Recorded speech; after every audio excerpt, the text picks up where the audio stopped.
With Jacksonville Sheriff Mike Williams announcing his retirement, it opened the door to a political maelstrom. There's an upcoming election in the sheriff's race, and if one of the candidates is appointed as interim sheriff, it will raise a whole lot of questions. And I've got the list. Joining me on the Morning Show News for Jack's political analyst and the head of the Jacksonville University Public Policy Institute, Rick Mullaney. Hey, good morning, Rick. Good morning, Bruce. So are you surprised that the sheriff announced his retirement 4 hours before the general counsel was supposed to make public his opinion? Do you think that he did the right thing? Do you think he just said, I'm done with it? Or were you thinking that maybe there was something else behind this? Well, Bruce, in one sense, it was very surprising, almost stunning for the entire community. In another sense, it really did make sense. As far as the surprise goes, if you look a week ago to the sheriff's comments, he was very firm in his legal position that there was a conflict between state law and the charter, and he believed under state law he did not have to reside in the county. But he was also very firm that he was not going to resign under any circumstances. And so yesterday you saw his announcement of a retirement, very surprising.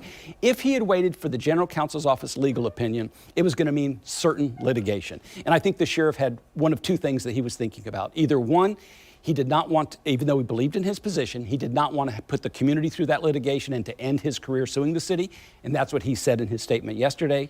Or second, he reevaluated his legal position, recognized it was an uphill battle and that he could very well lose. In either case, it led to his decision to retire, and I think that makes a lot of sense, quite frankly, when you look at all the circumstances. All right, so there was going to be an election on the horizon to succeed Williams anyway, because he was about to term limit out. When you look at the JSO culture, there's a definite preference among senior staff when it comes to succession in the building. So it's likely T.K. Waters will be appointed interim sheriff. He recently switched his political party affiliation to Republican, and some were surprised, others say it was calculated. The executive tier at JSO prefers Waters to get the sheriff's badge. The rank and file are said to be in support of Lakeisha Burton being the next sheriff. All that said, does Williams' retirement and Waters, if he becomes interim sheriff, give him an edge come the election?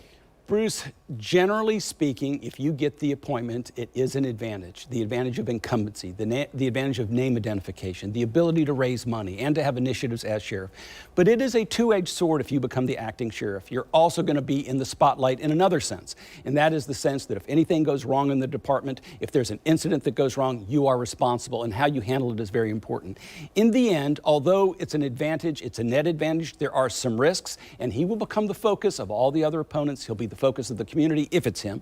But whoever gets that appointment, if it's one of those people who's running for sheriff, it does give them the advantage of name identification, incumbency, the bully pulpit, and potential fundraising, but it does carry with it substantial risk. And during the break, you said something very surprising to me.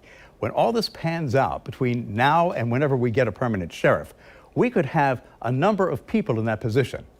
Bruce, we could. It's stunning. In the more than 50 years of consolidated government, we've had 5 sheriffs. However, over the next 12 months, it's possible that we could have 4. And by that, I mean your Sheriff Williams, the acting sheriff who's going to be appointed by the governor. We have a special election, most likely August, November, and we have a general election next spring in March and May. So this retirement by the sheriff is very consequential, very big for consolidated government, and quite frankly, something we really haven't seen anything exactly like this before. Twofold question. Are we playing semantics here? He's not resigning, he is retiring here, so is it just semantics? And number two, would it be more prudent just to appoint somebody in an interim basis who is not in the running?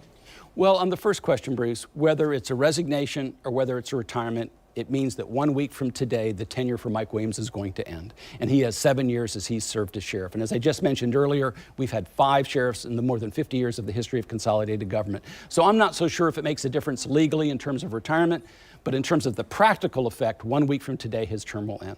On the second question, certainly there will be those who will advocate for an acting sheriff who's not in the race, but one of the leading candidates for that will be the leading Republican, which is T.K. Waters. He's on the short list, I'm sure, so we're just going to have to wait for the governor's appointment, which I expect to happen promptly. All right, Rick.